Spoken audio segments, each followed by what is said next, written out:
Observing what's happening, as we did in the last section, gives us a way to predict performance, but it really doesn't help us understand what the algorithm's doing.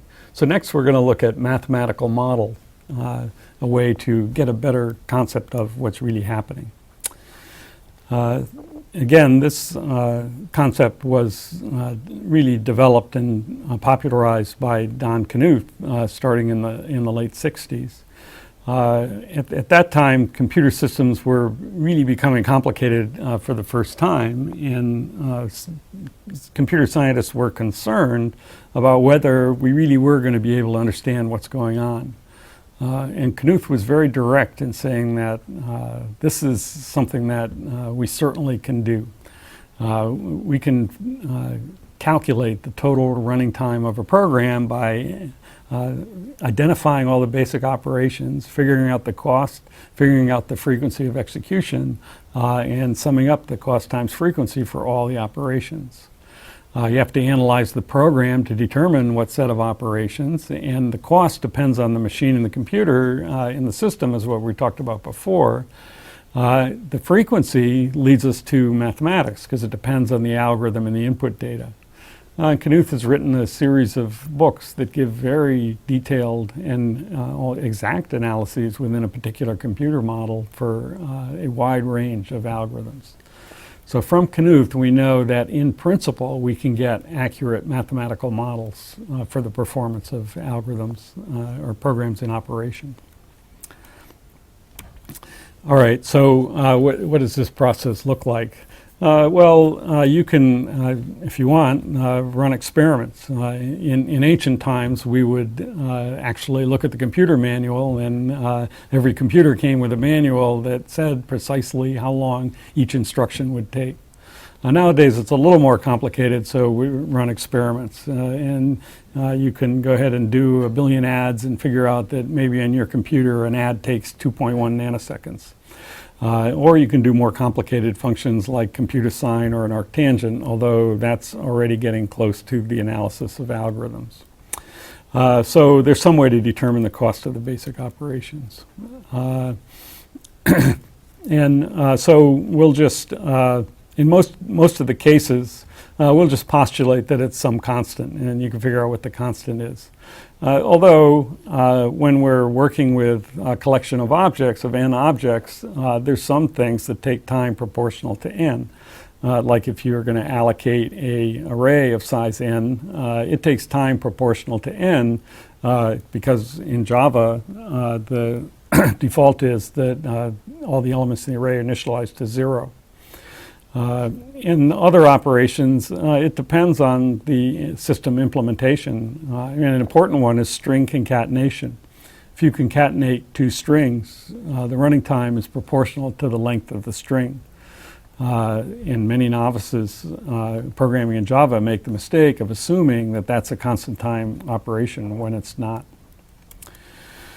All right, so that's the cost of each operation.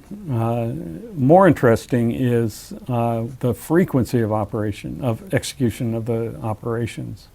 So this is a very simple variant of the three-sum problem. That's the one-sum problem. That's how many numbers are actually equal to 0, how many single numbers add up to 0. So that one is just one for loop, and we go through and we test if the number is 0 and increment our count. And by analyzing that code, you can see that I and count have to be declared, and they have to be assigned to 0.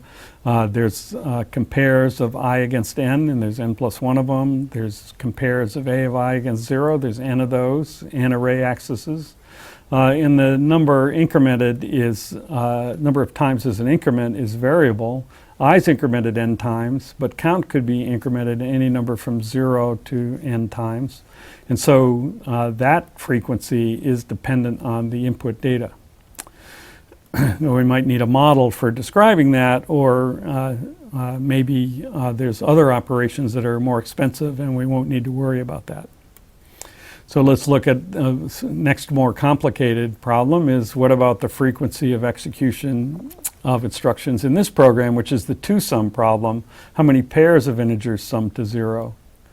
Well, in this case, you have to do a little bit of math to see that when I goes from 0 to n and j goes from I plus 1 to n, the number of compares that we do, or let's say array accesses that we do, is 2 for each time the if statement is executed for ai and aj, and that time thing is executed n minus 1 times the first time through the loop, and n minus 2 the second, and so forth.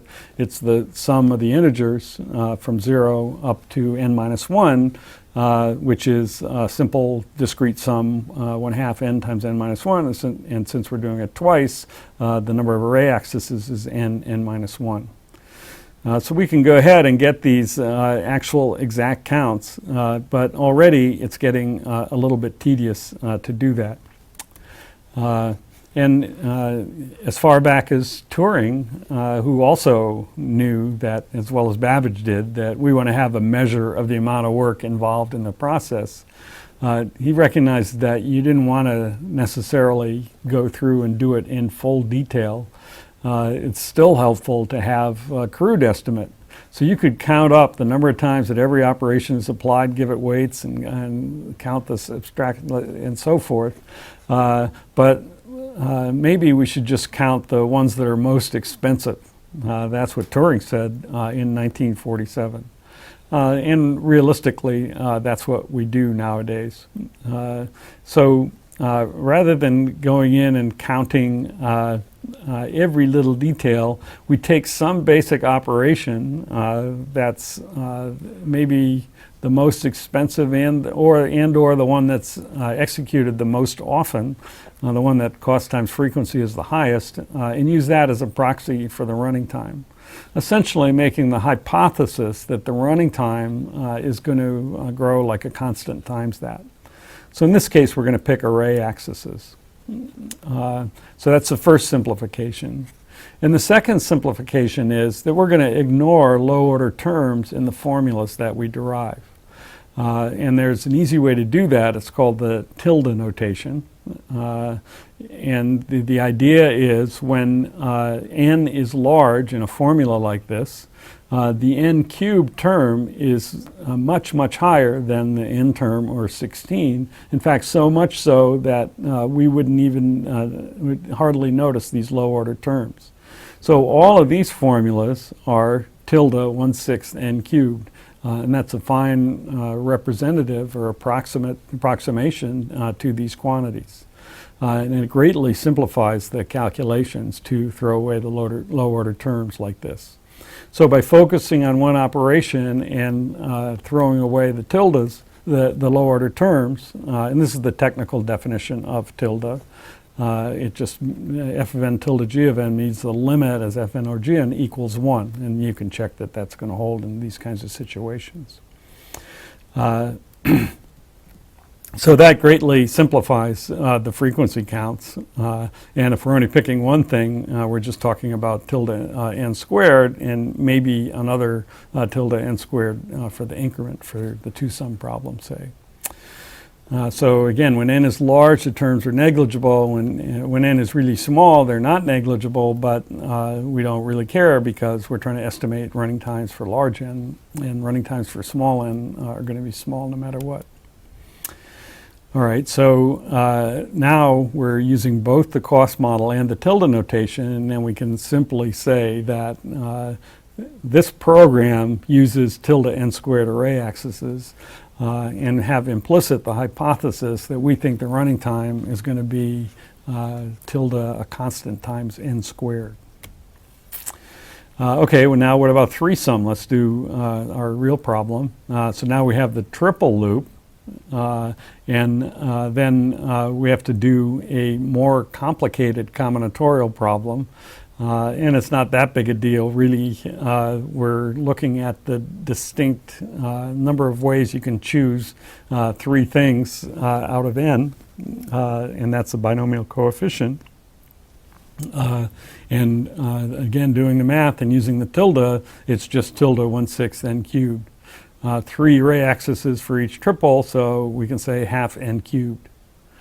We're not computing and summing the costs of all operations. That's too much work. We're picking the most expensive in terms of cost times frequency and approximating that and trying to get a good model for the running time.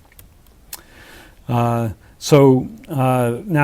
we're not going to do a full discrete mathematics in this course, but there's some basic things that we'll want to use and are not that difficult to understand. So a lot of times we find out that we need to come up with an estimate of a discrete sum, like we did for 1 plus 2 up to n, or some of the squares, or other things like the three-sum triple loop. And so actually, if you've had basic calculus, one way to think of it is to just replace the sum with an integral. That usually works, or we can do the math and use the so-called Euler-Maclaurin summation formula to get a true approximation. But if you think of it this way, you'll believe us when we say that that thing is tilde half n squared. Or sum of 1 plus 1/2 plus 1/3 up to 1 over n. That's like integral from x equals 1 to n 1 over x, and that's natural log of n. Even the three-sum triple loop, if you're used to multiple integrals, will quickly give you the 1/6 n cubed.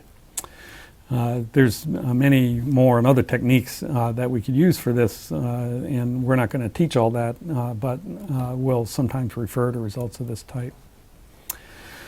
All right, so in principle, Knuth tells us that accurate mathematical models are available. In practice, we can get really complicated formulas. We also might need some advanced mathematics that the theoretician will revel in, but that maybe people learning algorithms for the first time might not be expected to know. In the end, careful, exact models are best left for experts. There's really a lot of things that can go on. On the other hand, approximate models are definitely worthwhile. And for all the algorithms that we consider, we'll try to communicate a reasonable approximate model that can be used to describe the running time. Sometimes we'll give the mathematical proofs, and other times we'll have to just cite the work of some expert.